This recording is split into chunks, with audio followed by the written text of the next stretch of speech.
Hello, everyone, and welcome to today's webinar. We're going to go ahead and get started. Thank you for those of you that sent me a tweet to let me know what you were grateful for today. Lots of great things. Most of you are really grateful for your children. A couple of you said you were thankful for nice weather. I'm here in Oregon, and it is an overcast day, which isn't surprising, but it's a nice break because it's been really hot the last few weeks. So it's a nice break in that. So we're going to go ahead and jump right into things today. Excuse me. Today we're going to be talking about tips to bringing nature into your indoor learning space. And this is kind of a jumping off, or delving in rather, of the most recent webinar I've done, which was just in general how to create a really nice indoor and outdoor learning space. And I wanted to get a little bit deeper into that and talk about specific ways that you can bring nature to the inside, to the indoor learning space. So that's what we're going to talk about today. Before we get into the content, I want to make sure that we're going to get the most out of our time together today. So just a few housekeeping notes. So first, if you're able, shut down any other distractions that you have open. So if you have Facebook open, close that. Shut down Instagram, turn off your Periscope notifications, anything that might distract you from paying attention today. And then we're making sure we're both getting the most out of our time together. Obviously, we can't always shut down our children when we need to. So that might be, you might even hear mine in the background periodically, but any distractions that you're able to shut down, go ahead and turn those off. I highly recommend grabbing a pen and some paper to take notes of the ideas that strike you right away, because I'm going to be sharing some inspiration photos, lots of little tips related to the big tips. So some of these ideas might hit you right away, and you'll think of your space as you're working, or as we're working through this. So if you write it down, you're more likely to go take action right away when the webinar is over, as opposed to sort of logging it away. I know in some webinars I've gone to or attended online, as I'm listening to the webinar, I think, oh, that's a great idea. And then it just kind of disappears in my brain with all of the other things that we do as busy parents, and in our jobs and in our lives. So if you have a piece of paper that you can write that idea down as it hits you, you're definitely more likely to come back to it later. So I really recommend doing that. This will be recorded, and you'll get a replay in your email, so you could always come back to it later, but definitely you're more likely to do those ideas if you have them fresh right there. And then engage with us in the chat box. I've included a lot of different opportunities today where you can engage with me, and we can kind of have a conversation, and you can always, that chat box stays open, so you can engage with each other even as I'm talking. So I can answer questions in the chat box and live here, and then you guys can talk to each other as well. So up on the upper left part of your screen, there should be a little chat bubble where you can click that, and it'll open up the chat box on the right of your window. And that's how you can engage with me and how you can engage with others as well. And then I definitely want to have you, encourage you to stick around until the end. I have something really special I want to share with you, but I won't get to it right away. So if you have the time today, definitely try sticking around so that you can be available for that. So I want to start by asking you some questions. So how do you feel about your child's current indoor learning space? So if you could share with me in the chat box over there, if you want to do it really simple, maybe just a scale of 1 to 10. How are you feeling right now about your child's indoor learning space that you have set up? And you can elaborate on that. Okay, we have a couple 9s, that's good. And then we have some 3s or 4s. Okay, so some of you maybe are here because you want to learn more about how to spruce up that space. All right, would you like, if anybody wants to elaborate on that a little bit, maybe why they're feeling, some of you that put 3 and 4, why are you feeling 3 and 4? Too many plastic toys. Karen says too many plastic toys. Yeah, that is definitely a big one, and that's one that I'm going to hit on in the webinar today.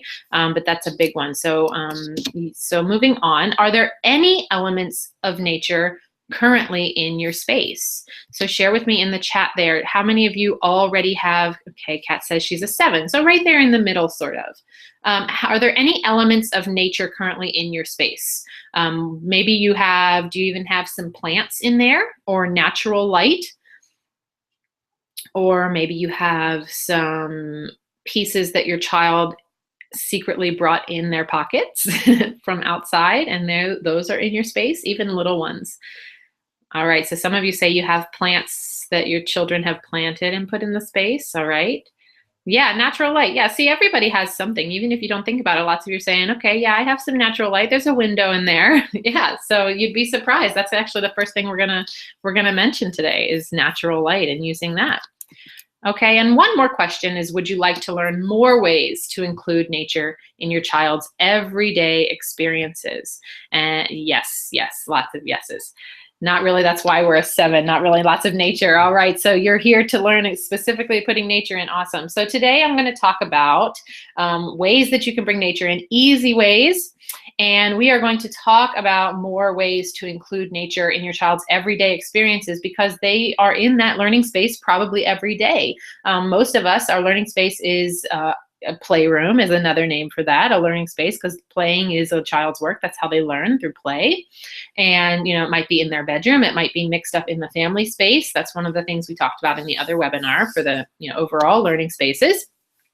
So that's the things that we're going to talk about today, is incorporating that nature into your child's everyday life, which when you bring it into their learning space, that's exactly what you're doing. You're giving them that engagement with nature every single day.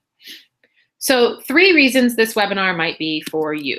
So the first reason, you have a playroom or a space set up for your child already, but maybe they aren't spending as much time in it learning and exploring as you would like. I have a lot of parents who come to me and say, I set up all of these activities for my child, and then I find myself saying over and over when they're hanging on me, and I'm trying to do the dishes, I find myself saying, go to your playroom, you have so many things that you can do. So if you're feeling like your child's not super engaged right now, this webinar might be for you. Another reason this webinar might be for you is you are passionate about getting your child to engage with nature, but you don't quite know how to do that unless you're outside. So we think about, I want to get my child into nature and engaging with nature, and you think the next logical step is, okay, well, I have to take them outside. Well, we can't do that all the time, right? We don't live outside. A lot of us don't have, immediate access to the outdoors. Maybe we have a small yard, or maybe we only have an apartment balcony, or we have to go to a park to get outside. So this webinar is for you if you really want that engagement with nature for your child, but you don't really know how to do that unless you're actually taking them outside.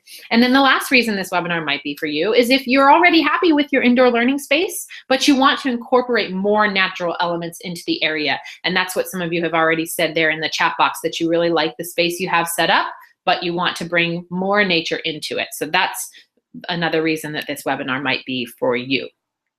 So first, why is it important to bring nature into the learning space?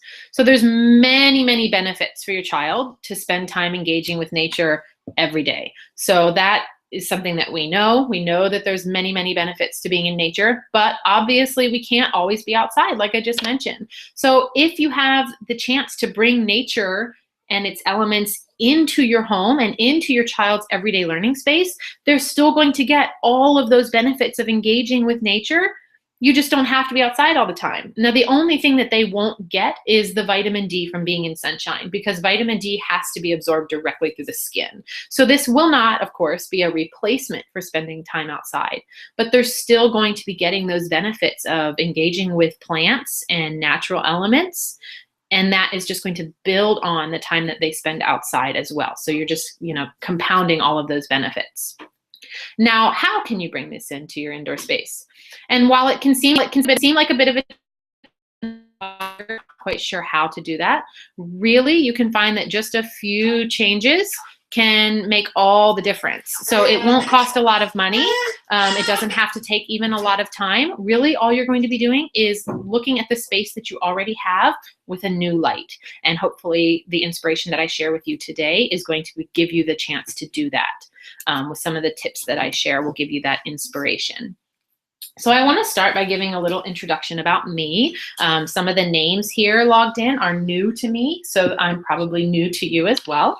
And if you have met me before or you follow me in some groups, welcome again, and please bear with me through the introduction here. So my name is Leah McDermott. That's me there in the photos with my family. I am a mom, first of all. Those are my boys. Charlie is 4 and Desmond is 17 months.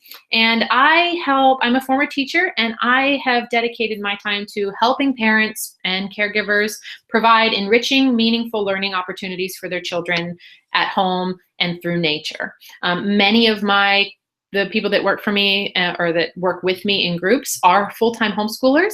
Not all of them. We have a wide range of, caregivers and teachers and parents and grandparents, parents who, full-time homeschool, like I said, parents who, their children go to school, and then when they come home, they want to supplement, they want to get their kids back outside, they do these things on the weekends. So that's who I work with. I work with parents, all kinds of parents that want to get their kids out into nature and enjoying the world around them. My journey to where I am now began many years ago, before I was a mom. When I was teaching in an urban public school. I was raised as a homeschooler, and I went to college to become a teacher. I got dual certified. I got 2 master's degrees in education, and I ran into the public schools kind of ready to change the world. And I got pretty quickly disheartened with what I was seeing. I really believe in the individualized education of every child, because every child and every person learns differently. But that became very hard for me. It got more of a struggle every year as my class sizes grew bigger, and as there was push from administration to kind of make learning across the board so that everybody was learning exactly the same way, the same thing the same way. So that became more and more of a struggle for me personally, because it was kind of against my beliefs, excuse me, as an educator and what I knew about the way that children learned. And then, of course, I had a struggle with the children being inside so much during the day. I really tried to take my students outside as much as possible, but that was met with some resentment. So it was a struggle for me to kind of follow my passions and my beliefs while still, doing the best that I could as a teacher. So after I had my first son in 2011, I made the choice not to return to the classroom. And then the next year in 2012, I really began longing for ways to share that knowledge again and my passions for learning like I was doing in the classroom.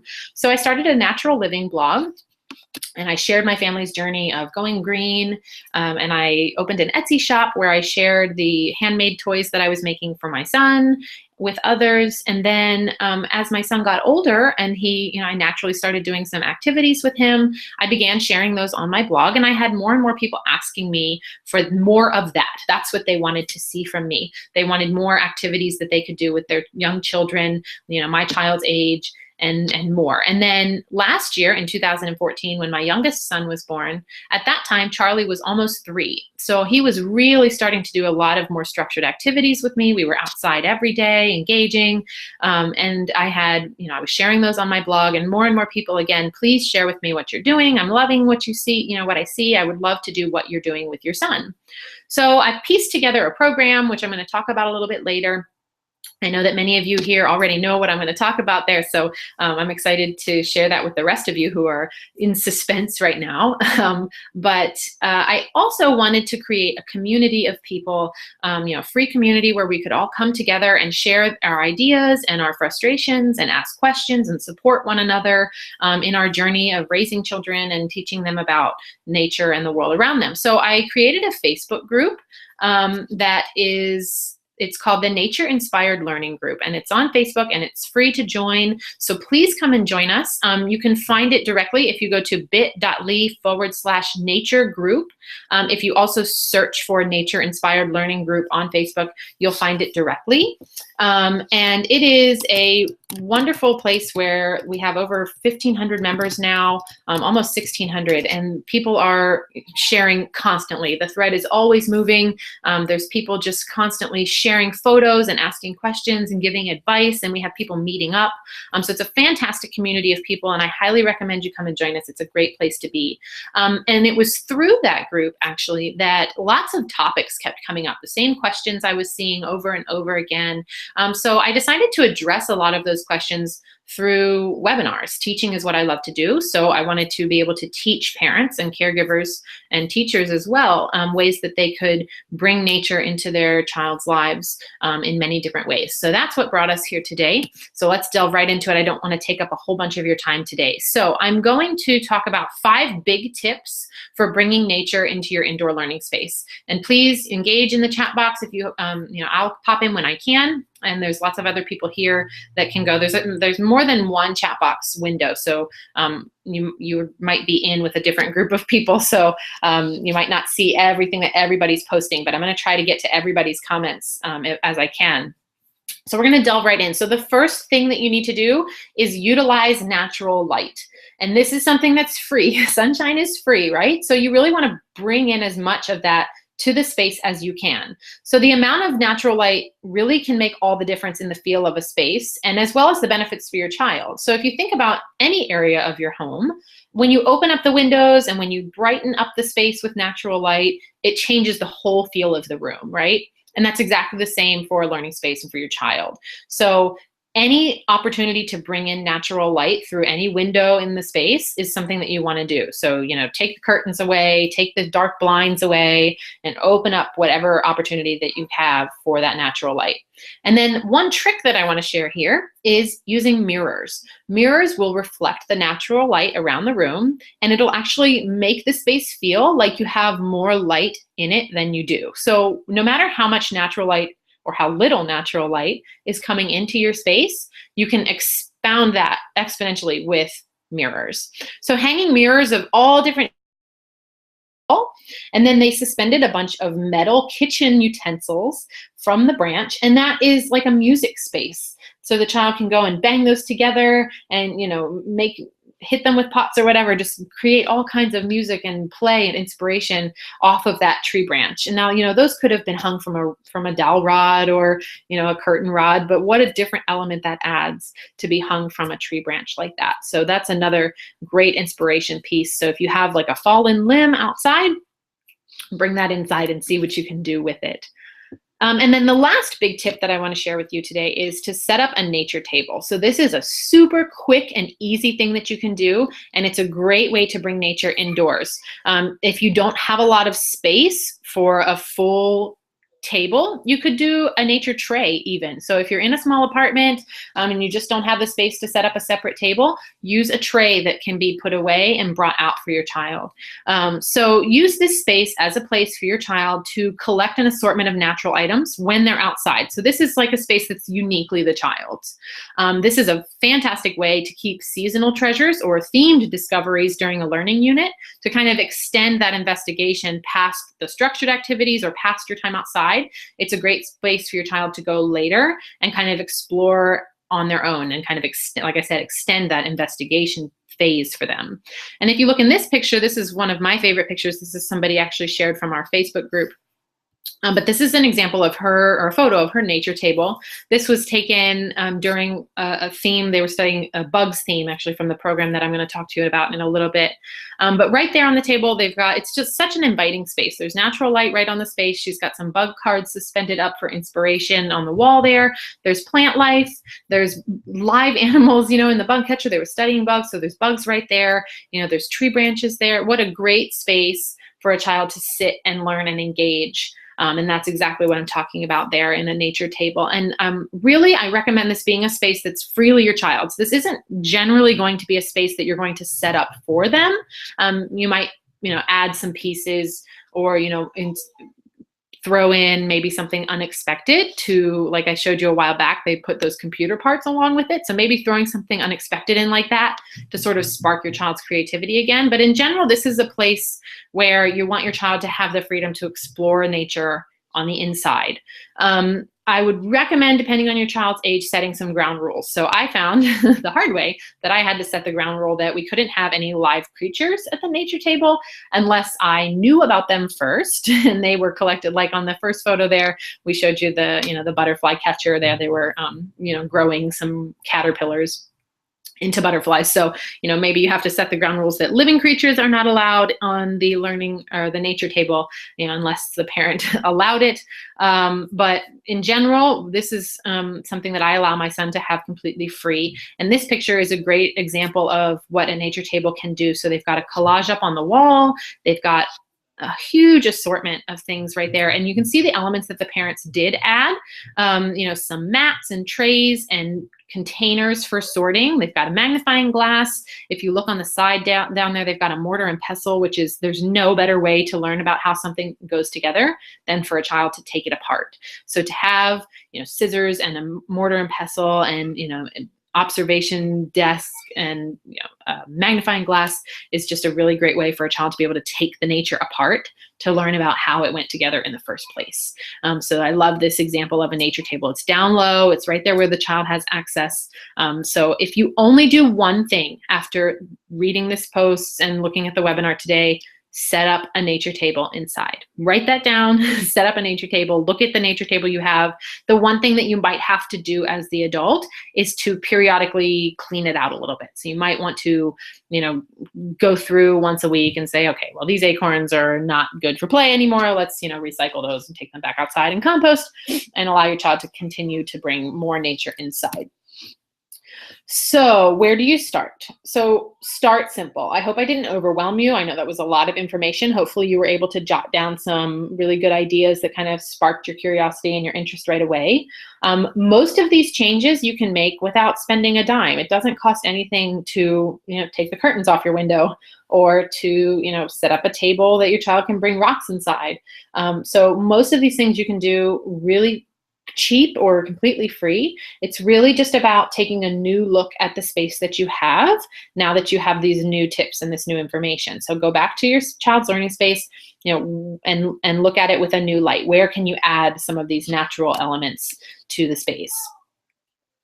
So I'm going to transition a little bit now and ask you, would you like to know how to create hundreds, yes, hundreds of meaningful, engaging, nature-based learning experiences? So share with me in the chat box there. How would you like to learn? Yes, yes, of course. Yes. Okay. So that's what I want to talk to you about now. At the beginning in the introduction, I mentioned to you that through my blog and the things that I was sharing with my child, I had a lot of my followers asking me to please share more of these activities that I was doing with him. So I looked at all of the activities that I had done with him over the past 2 years of his life at that point. And back in April, I released a full program with 20 nature-based themes, and I kind of put it out there just to see what people would think, and I got fantastic feedback about it. So on September 1st, I re-released it with, I kind of revamped everything, and I added new activities. I took out some that other people weren't really loving. So, it's all redone because of the feedback that I got. So in this program, this pre-K and K program, you get 20 nature-based themes that are, like I said, have been re-released with new material, new activities, and they're all centered around nature and bringing nature into your child's learning experiences every day. So there's themes like trees and bugs and birds, Arctic animals, rainforest animals, ocean life, space, light, colors in nature, all of the seasons. So there's all kinds of, every theme that you could think about in nature is included in this program. And then inside each of the theme, there's 25 or more activities to help expound your child's knowledge and experience with each of the nature-based themes. So you get inside each of the themes, there's nature exploration. So I share with you ways that you can explore the nature that's right outside, already around you, based on the theme that you're studying.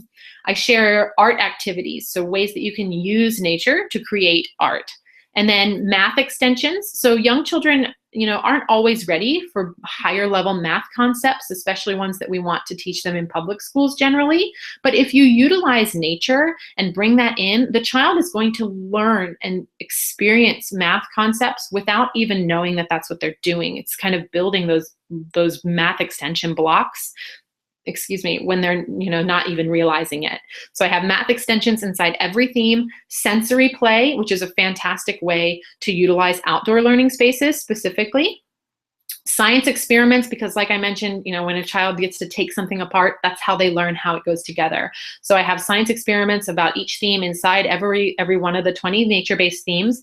I have themed book lists and a literature-focused lesson to help you realize how to, or to help you build on early literacy blocks for your child, because I have a very strong passion for early literacy skills and reading to your child. So I have a list inside each theme of my favorite books, my favorite children's books that go along with the theme, and then a focus lesson to help you. It's just basically to help you understand ways that you can change the way you're reading or ask specific questions to kind of help your child build those early literacy blocks, again, without even realizing that that's what they're doing. It's just to them that you're just reading to them.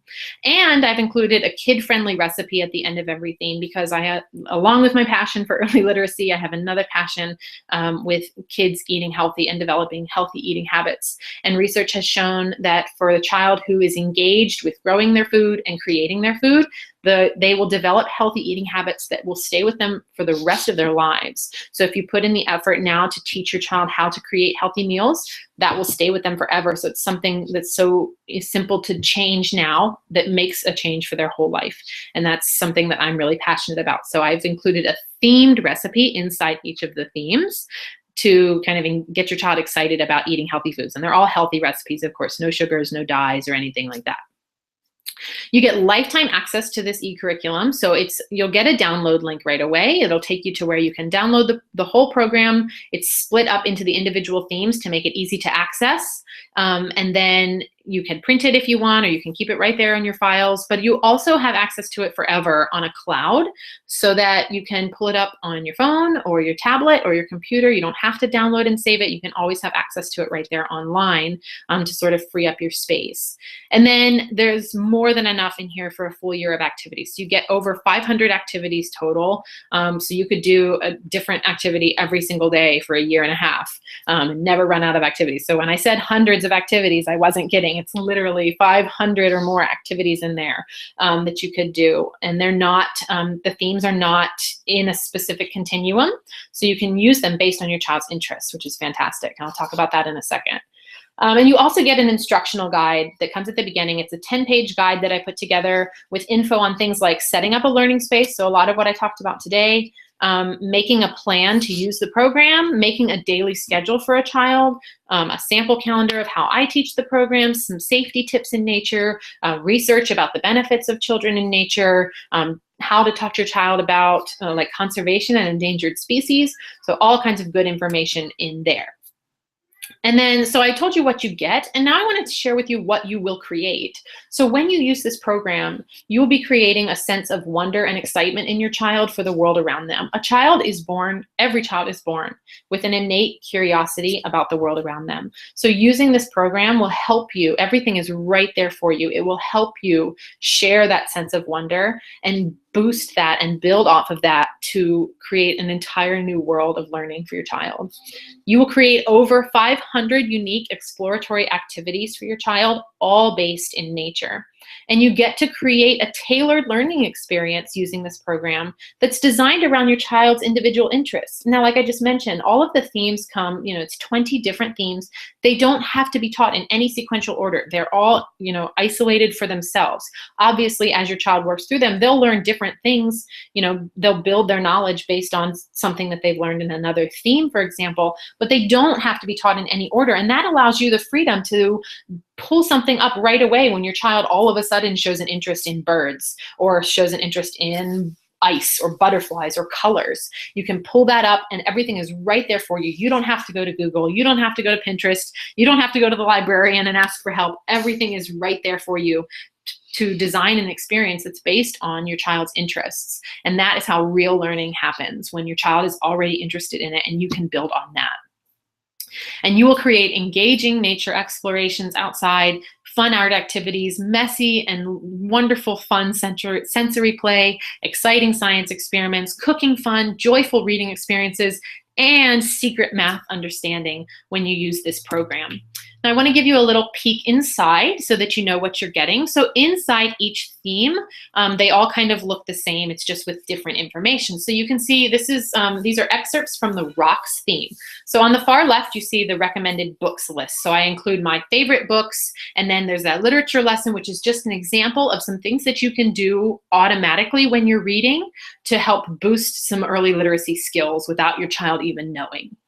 In the middle there, you see the nature exploration page. So I have examples of things that you can do when you're outside on a nature walk in your neighborhood, in your parks, in your yard, on your property, wherever you live, no matter your geographical region or the kind of house or the size of space that you have, you can do these explorations with your child when you're outside. And my goal was that you wouldn't have to have a whole bunch of other supplies. You have this program, you make the investment in this program, and then that's it. You can go to the library and get the books, or you can order them through Amazon if you want to have them in your private collection. But most of what you're using here is nature and basic kitchen and art supplies. So things that you would already probably have in your home learning environment are things that you're going to be using. I wanted this to be as accessible as possible and as easy as possible for you to pull these things out as soon as your child shows the interest. And then on the right there, you see the science experiments page. So I get very detailed about how to design science experiments for your child to participate in and to see how things in nature work and go together. And now I want to share all of the bonuses that you get, because you don't just get the program. I love giving you as much value as I can. So you get the program, of course, but you also will get all of these bonuses. So you'll get access to a private Facebook support group. Now, this is not the same as the Facebook group I mentioned in the beginning, which is a free community that is for anyone and everyone. So please, again, come and join us over there. This is different. This is a private group that is only for members of the program, people who have purchased the program. You can join me and other families in this year-long journey together to complete the curriculum. And what I mean by that is I've created a schedule that I'm doing with my son, and it might change based on his interests. That's kind of the point. But I'm working along with lots of other people in the group. You get free access to me in there. We have over 150 families that are already joining in the fun over there. That thread is moving even faster than the free community that I mentioned. These people are sharing all kinds of great things that they're doing. They're sharing photos of how they adapted the activities from the program for their children. They're showing, all the different fun activities that they're doing from the program outside and inside, and how they're sharing it with others. We have families of all different kinds, homeschooling families, families that are, run a child care center. It's a really great group, and I'm putting extra files and documents in there as well that you wouldn't get access to just with the program. So I have like supply lists to help you with, picking up the things that you need for the activities and things like that. And then I'm also, through the Facebook group, working on an upcoming video training series where I'm putting a lot of, like I mentioned, I'm doing these webinars to answer questions. So I'm going to be doing a lot of videos like this that will be accessible through the Facebook group, where you can log in at any point and watch any of these videos to help you with a question that you might have about homeschooling or teaching in nature in general. Another of the great bonuses that you'll get is 3 new ebooks that are releasing this week. I'm working on finishing those up. I wrote all of these are by me. So the first one is What is my child's unique learning style? And there'll be a quiz in there that you can take to discover how your child uniquely learns, and then how you can adapt the way that you tailor instructions in everyday life to them to meet their learning style needs, to get the most, so that they can get the most out of everything that they're doing in life. It's a fantastic ebook there. And then Stuck Inside, which is 30 activities that you can do indoors, because even though this whole program is based around nature and exploring nature, like we've talked about today with bringing nature indoors, you can't always be outside. So on the days that you're stuck in there because of rain or snow or heat, this is going to help you. You can pull this right out. It's activities that you'll have, all of the pieces to create, and you can do that right away. And then the Preschoolers Cook, again, building off of that passion of mine for healthy eating habits for young children. I have a cookbook that's 30 different recipes other than the ones that are already in the themes. So then you end up with 50 recipes that you'll have total, that your child can help you create, that are healthy and fun for your child to, start building those healthy eating habits. And then the last bonus, which is my favorite, that's why I saved it for last, is actually something that I did not create, but I got access to. My really good friend, Christina, she runs the Hippie Homemaker blog. She is actually, her son is 5, and she is using my program, A Child's World, with him this year. She's teaching the program to him, and she's in our Facebook group with us as well. And she and I were chatting about things, and she's an herbalist by trade, and she wanted to find a way to share her knowledge of these herbs with her son in like a kid-friendly way. And so, she and I were talking, and she came up with the brilliant idea to create an herbal learning program for kids. And she has allowed us access to this program for free as she creates it. So she's already released the first chapter or introduction the week before last. The next part of it is coming out this Saturday, and she's designing it like a journey. It's a story journey. It's these siblings who are traveling through the woods to rescue their grandmother or to save her. She's dying, and they have to save her using all of these herbs that they find along the way. So it's this journey through an herbal learning adventure. It's a fantastic story that she's writing on her own. She's a wonderful writer, but through each of the new releases every other week, over the next year, you and your child will learn about 35 different herbs. Each of the stories will talk about that herb in the fun, story way. You'll get activities for how to use it, recipes to use it, tips on growing it if you have it. And she's going to have a local artist design coloring pages to go along with that. So this program alone is worth the entire purchase, guys. Seriously, like, you have my program, you get the Facebook group access, you get all those other bonuses, but this one is fantastic. I'm already loving using this with my son, and I can't wait for the next chapter that she releases on Saturday. So this sounds pretty amazing, right? That's a whole lot of things that you can have access to for your child that you can use over and over again, because you get lifetime access to all of it. So how can you get it? So to get it right now, it retails for $149 through my site. Right now, while I have all these special bonuses going on, I'm selling it for $89. It's on sale for $89, so it's already pretty heavily discounted. Since you took the time today to chat with me on the webinar and to engage with me and listen to me, I have a special webinar only price of $77. So if you're joining me on the replay, unfortunately that discount has expired, but if you are here with me right now live, you get that special webinar price of $77. And to access that, you can go to bit.ly/CFB preschool. And that will take you directly to a page where you can read a little bit more about the program and some testimonials of people that have used it. It's basically everything I already shared with you. I tried to get that all into this today. And then you can check out using PayPal or a credit or debit card, and you'll get that right away. So bit.ly/CFB preschool will take you right to where you can check out with that. And then I want to do a Q&A now so that you have some time, because when the webinar is over, that $77 price will disappear as well. So I would love to talk with you about what you learned today, what you're going to take away from this. I'm going to leave this page up so that you can see that. And then feel free to use the chat now to share with me what you've learned, share with others what you're going to change. And then I would love to answer any questions that you might have, either about the program itself or about the things that we talked about today.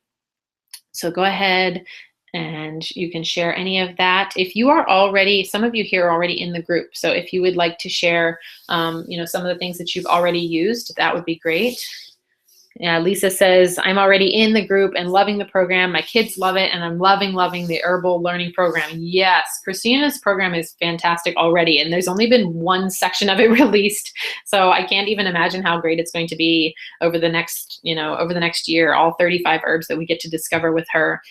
She's brilliant, and I love being able to share that with my son and then with others, because herbs is not something that I was familiar with before, so now I have access to that. So okay, so Karen asks, how do you recommend getting rid of bugs or creatures that might be hiding on natural objects? Okay, great question.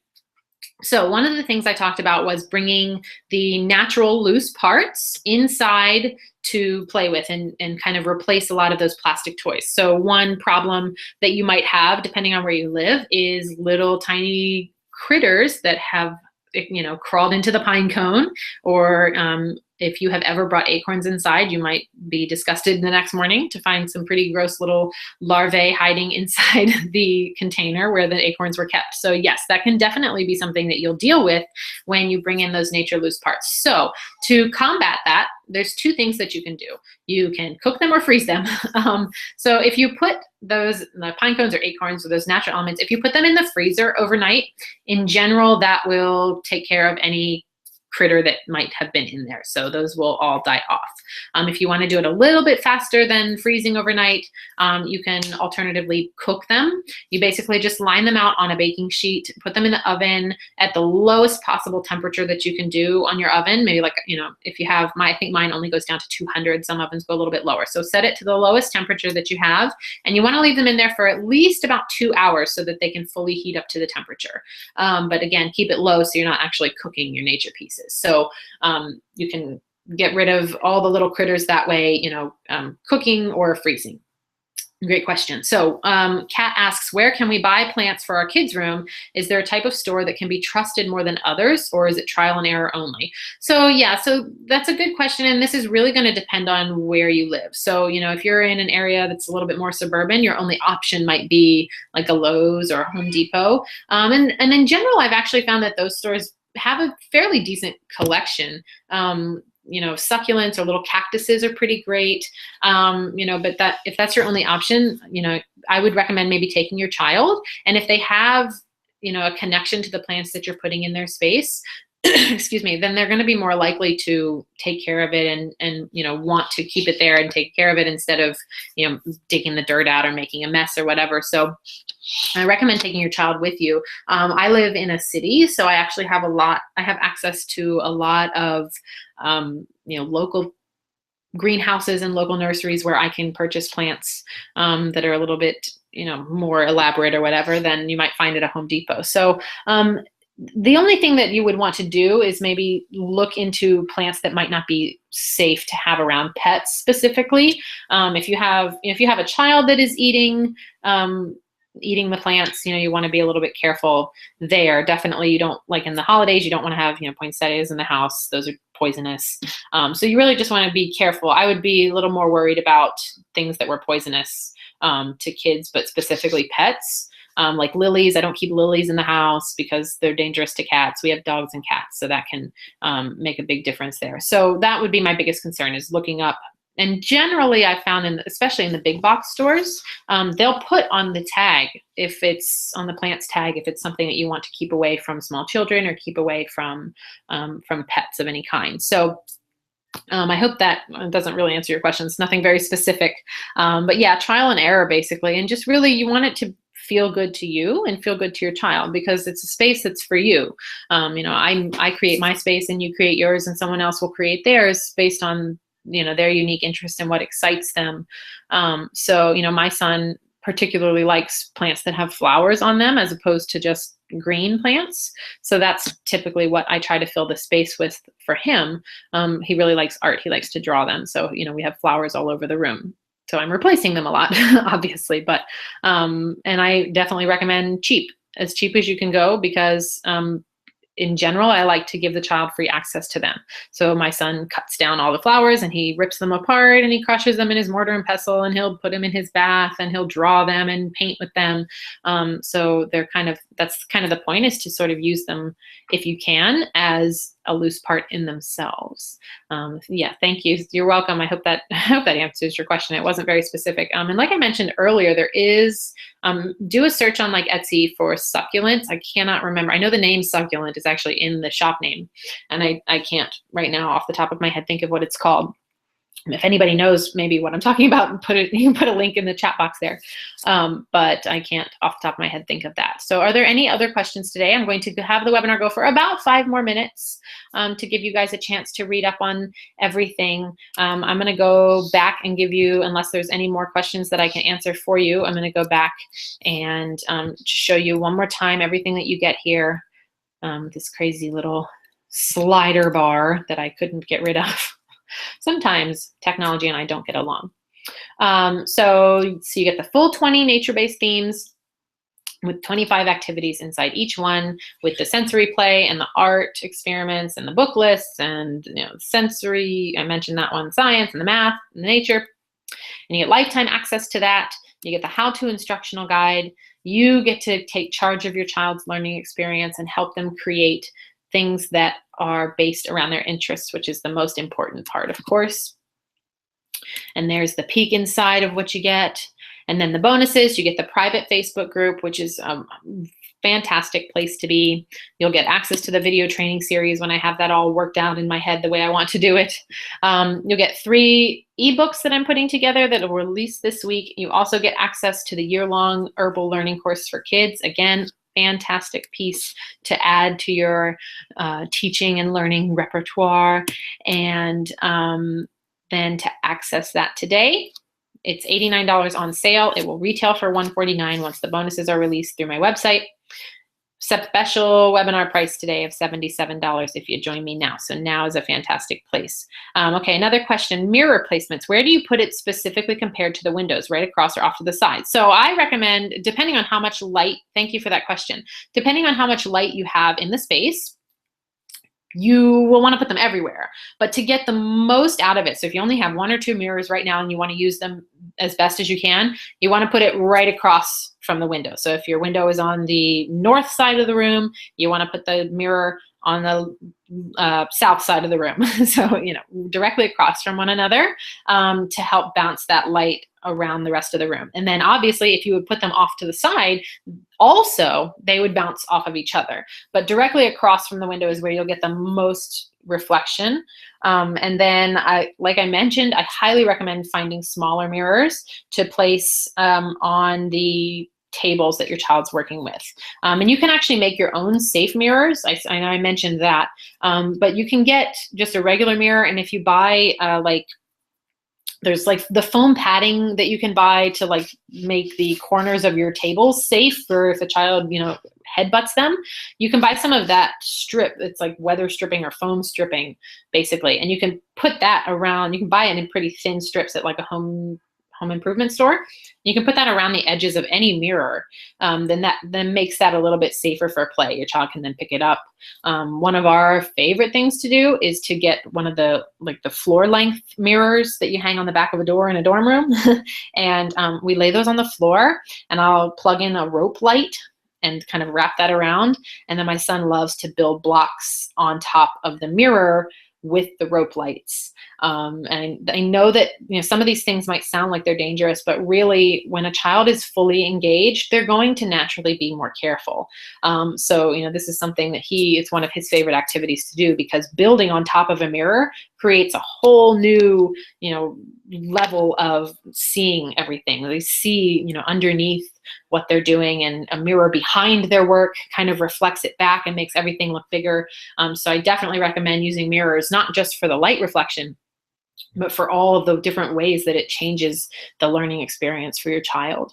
But yeah, so specifically for bouncing as much light as possible out of the window, you want that directly across the room from the window.